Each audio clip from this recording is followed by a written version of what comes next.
Wa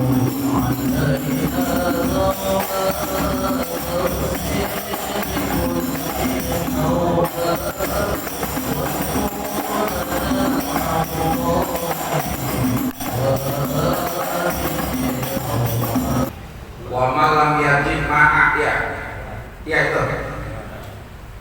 halaman 18 yang tengah-tengah. Wa malam yajid ma'a ya udah.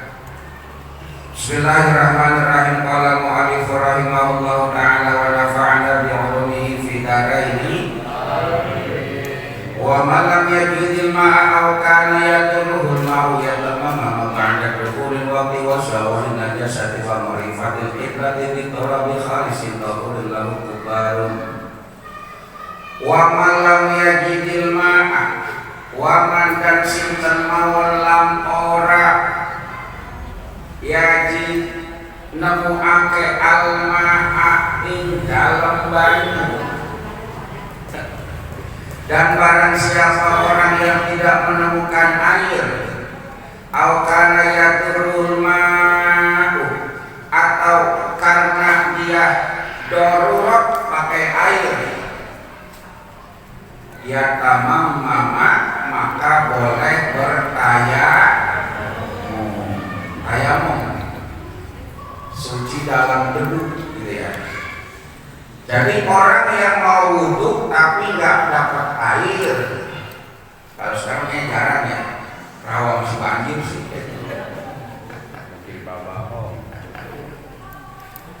Atau dia sakit, darurat atau ubihul mahdurat.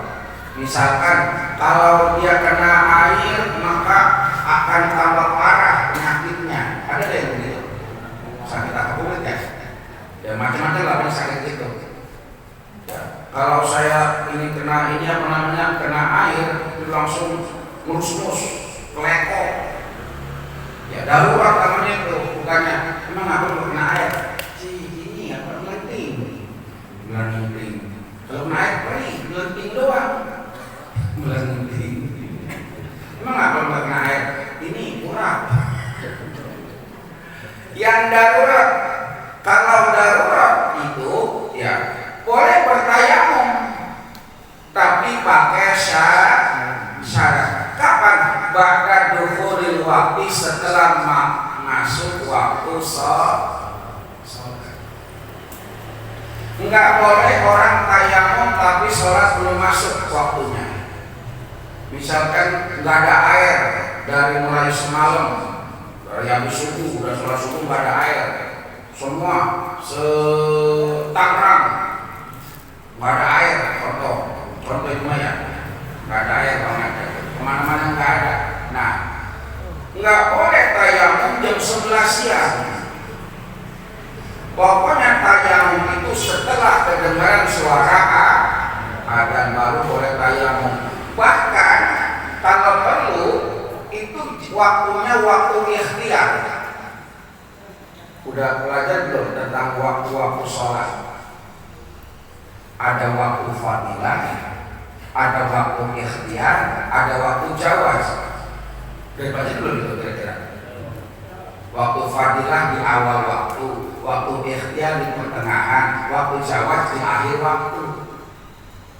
Jadi kan suka begitu, misalkan kita lagi kemana-mana, kok nggak persebaya jam segini? Kita mah ikhtiar aja. Tuh, kalau santri paham ikhtiar, maksud sholat ikhtiar, maksudnya waktunya waktu ikhtiar. Kapan kita sholat? Ntar waktu jawaz. Lalu sekarang azam, masih dulu azam. Nah, itu bahasa fikih itu, bahasa santri, bahasa fikih. Ya. Jadi nggak boleh kita tayamum sebelum masuk waktu. Kalau zuhur jam 12 contoh, paling nggak tayamum jam 1 baru boleh. Siapa tahu jam 12:05 ada air, siapa tahu setengah 1 ada. Tambah lama masuk waktu ikhtiar, waduh kayaknya nggak ada nih, baru boleh tayang. Ini kalau nggak ada air, tayamnya kan nggak ada air. Kalau masalah apa namanya karena sakit mah nggak usah nunggu lama, selesai waktu masuk boleh tayamum. Tapi ketika bertayamum ba'da dukhulil waqti wa zawalun najasati wa marifatil qiblati bitarabi khalisin qawlin. Itu setelah masuk waktu wa zawalin najasa harus ngilangin najisnya. Jadi nggak boleh tayamum kalau badan kita masih ada najis. Hilangin dulu najisnya, hilangkan. Hilangin najisnya hilangin. Baru boleh tayamum. Wa ma'rifatil qiblati, tayamum harus sudah tahu ngerti arah kiblat. Jadi orang yang tayamum tapi belum tahu arah kiblat nggak boleh. Kiblat kemana? Oh sono, baru tayamum. Jangan setelah tayamum lama, kira-kira nyari kiblat. Tahu kira-kira? Bertayamum. Memang pernah wow lu, sono kami belum. Karena nih tayamum berganti wudhu. Jarak antara tayamum dengan sholat seketika lahzotan. Habis tayamum langsung sholat. Enggak boleh habis tayamum, aku mau ngerokok dulu. Habis tayamum, Wan, bikin kopi Wan, hitam. Baik. Haji Bisbah, ada singkong kagak Wan? Bahkan pada tayamum, ntar selama waktu enggak boleh. Habis tayamum langsung sholat. Saya pernah praktek tayamum ketika di Gunung Bromo tahun 95, kemudian di pesawat. Saya kalau di pesawat sering itu. Kalau penerbangan malam ke Papua kan 5 jam. Terbang dari sini misalkan jam setengah 11 waktu Indonesia Barat sampai Makassar misalkan 3 jam sampai Makassar. Berarti jam berapa itu? Dari jam 11 kan? 12, 1, 2 waktu sini. Waktu sono jam 3 karena lebih cepat 1 jam. Nah terbang lagi 2 jam ya, karena jam 3, jam 4, jam 5 ya. Jam 5 waktu Makassar, waktu sana jam 6. Itu sering saya mau sholat pesawat, umroh, haji itu praktek. Di kadang-kadang prakteknya diajari banyak jamaah pulang umroh, pulang haji kagak sembahyang di pesawat. Padahal dicontohin ya. Kalau percaya hanya 1 juta jamaah yang pulang haji pulang umroh, dia ada waktu subuh di pesawat dia gak kerjakan. Tanya silakan. Capek namanya. Orang tidak ditanya. Kan kita kan nggak kekayaan. Allah masalahnya Muhammad. Jadi perlu tahu dulu arah kiblat. Biturabil khalisin tahirin lahum kebarun, dengan debu yang suci ya, yang tidak tercampur debu, nggak tercampur debu pasir, tepung. Jadi debunya debu asli steril, nggak tercampur dengan apa namanya? Sekarang bagaimana? Ada debu di sofa, di bangku pesawat, kursi pesawat. Tapi di situ ada orang yang apa namanya? Ngolesin atau nulis pakai lipstick gitu ya. Ada orang pakai lipstick macet gitu. Bagaimana hukumnya? Debu yang ada di situ. Kalau kita tahu itu gubar debu yang tercampur. Kalau kita tahu, kalau kita nggak tahu nggak ada hukumnya.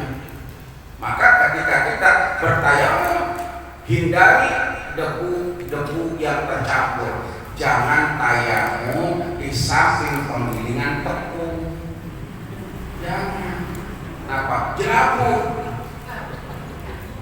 Jangan tayamum di samping penggilingan padi, slab. Cari debu yang kira-kira steril menurut kadar kemampuan kita. Allahumma shalli ala Muhammad. Fil wajhi wal yadaini, tayamum cukup kedua anggota badan. Apa yang dibasuh? Muka dan muka itu Pak Haji udah tangan aja. Muka dan tangan. Pak Haji kalau kayak gini, Tuhan siapin kopi ke mana? Siap. Kopi Thailand. Oh, kopi Thailand. Ya. Jadi cuma muka dan jangan itu debu buat basuh kaki, basuh kepala, apalagi debu buat kumur-kumur. Lihat akal ya. Ya.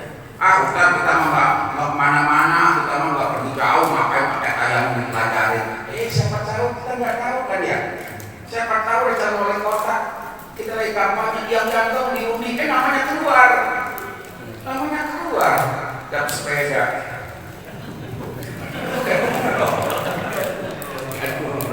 Lah kita kan nggak tahu gitu ya. Jangan gitu. Lah kenyataannya tuh saya punya jamaah orang kagak mampu ngajarin anak kecil, disuruh ngajar anak kecil di di komplek Major 10 tahun sampai bisa. Yang ngajar itu tuan rumahnya itu usaha tambah maju, tambah bisa, tambah kaya diberangkatin umroh. Kita nggak tahu. Jadi dari mana aja? Karena saya juga ngalamin langsung 2 kali saya beda pulang sama orang yang nggak disangka-sangka. Bener, asli langsung itu. Allahumma sholli ala Muhammad. Ya, jadi yang dibasuh cuma wajah dan tangan. Bituratibuhuma ya. Yuratibuhuma bidorbatani ya, dengan tertib dengan 2 pukulan. Ada 2 pukulan begini maksudnya nih. Ada yang bilang begini, pek pek. Ada yang bilang pek pek pek gitu. Jadi bisa juga begini, pek pek pek gitu. Ada yang bilang pek pek, langsung gitu. Nah debunya hilang, debu menempel. Hilang itu siapa tahu ada kecampur sama apa gitu hilang. Kapan-kapan kita praktek, enak kok praktek itu ya. Sholat tasbih, bagaimana prakteknya? Ya, belum tentu kita bisa ini sholat tasbih. Ya, belum tentu kita bisa sholat tasbih. Kemudian sholat gerhana bulan, gerhana matahari, belum tentu kita bisa. Sholat jenazah, praktek tak bisa jadi mayat kira-kira. Hadis. Oh, apaan hadis mau misalnya argan di mayat. Allahumma sholli ala Muhammad. Biniyatin istibahati fardhi sholati. Ketika kita bertayamum, kita berniat. Niatnya apa? Biniyatin istibahati fardhi sholati, dengan niat membolehkan untuk sholat fardu ma'an naqli aw masyil awali wajib, bersamaan dengan memindahkan debu dan membasuh wajah. Wallahu a'lam.